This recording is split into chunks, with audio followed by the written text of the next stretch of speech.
All right, you guys. So to continue on for what we did yesterday, there's a couple of things that I do want to show you that we didn't talk about yesterday.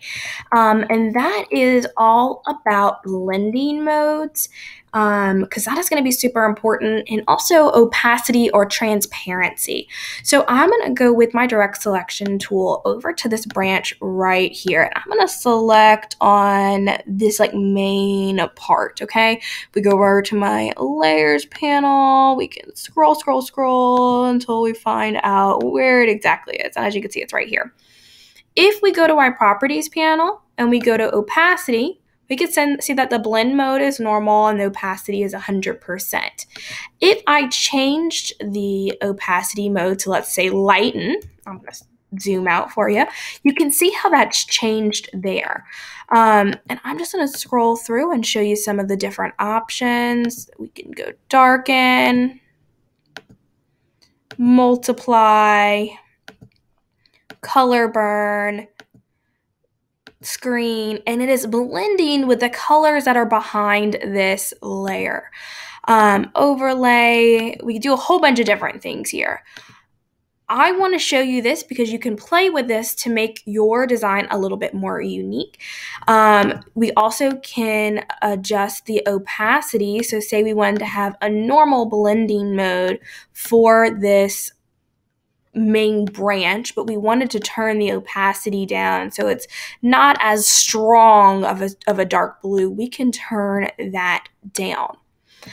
On top of adjusting the blending mode and our opacity by going into our properties panel, you could do it over here in your control bar. You also can do it by going over here to your transparency panel. There's a few different ways that you can do this here, but if you do have your properties panel or your options bar pulled up, you can do it there as well. I want to talk about just changing the general fill color. If you're just trying to change the color of one specific path, you could do that here. There are a whole bunch of different color swatches. If we go into here, for example, if we wanted to do, we'll do color properties, we'll do bright, we can add these into the swatches library. If we go over to the window menu, we could pull up our swatches panel. I'll dock this over here, pull it up. As you can see, it's docked, and as I click on the little folder icons, they're adding them in. So I'm gonna actually exit out of here. And if I wanted to change the color, I can do so by clicking through these. And maybe I wanna change my blend mode to darken. We'll change that opacity a little bit. So we can make any sort of modification that we are looking to make there. And we can add a gradient to anything that we would like as well. The next thing that I want to show you is actually how I found this project. So this project is actually created by Illustrator. So everything here was designed by somebody at the Adobe company, and they added it into Illustrator as a way for us to learn about color and how to make designing easier for us. And the main concept for their project was to show you this really cool feature. So I'm going to show you how I found it. If we go over to the window menu, we go to learn. I'm kind of already in there. We'll go back so I could show y'all how to get here. I'll show y'all how I found this. So this is called the Learn panel, and it's a way for you to find out some really cool things you could do in Illustrator and a way that you can practice in your downtime. I went to repeats, and then I scrolled down and I found this recolor artwork option. And so when I click on see how, it gave me the option to download the file, which is how I got this wonderful file. And I also was able to watch this cool video. So instead of you guys having to watch this video, which is a few minutes long, I'm just going to show y'all a quick little version of it. And if you want to go back and watch that video later, you're more than welcome to. So I'm going to click on the object here, our artwork here, and then I'm going to click recolor. And this is actually the only way you can get this recolor option. And I am going to, let's see, let's get this back. We're going to go to edit.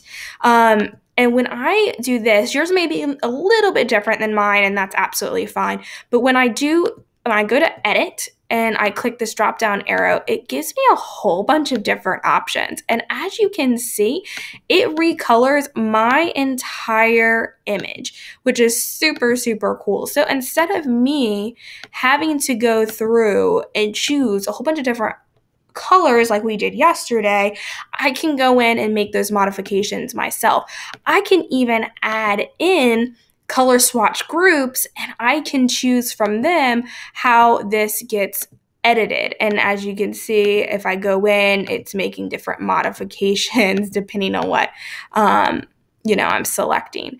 You can do a whole bunch of different little things here. We can adjust the brightness of the colors. We can adjust the saturation of the colors as well. We can see how and modify the different colors like this, or we can go in and specifically edit the colors like that. So there's a whole bunch of different ways that we can do this. And for example, if I wanted complementary, I can go through and choose the complementary like this. Say I like this one, I can go ahead and save it, hit OK. And if I wanted to make some modifications to this, like if I thought this one was a little bit too complementary of one another, or if I thought it blended too much, whatever the situation may be, you can make that adjustment. As you can see, this branch right here from my original adjustment earlier in the video, it's still blending. So if I wanted to change the blend mode, I can do that. And say I just want to simply go back and recolor it, I can do that. And as you can see, it went back to the original version of it, and it says color picker theme. I can go over here and choose from my colors, and it kind of looks a little scary behind there, but we could choose different colors based on what's happening here. We could choose how many colors we have. So there's a whole bunch of different things you could do here. But this is a quick little way for us to choose color instead of having to do it on our own. So I'm going to let you guys go ahead and get designing your, hopefully your second version of this project. And if you have any questions, feel free to ask me, and I will be more than happy to help you.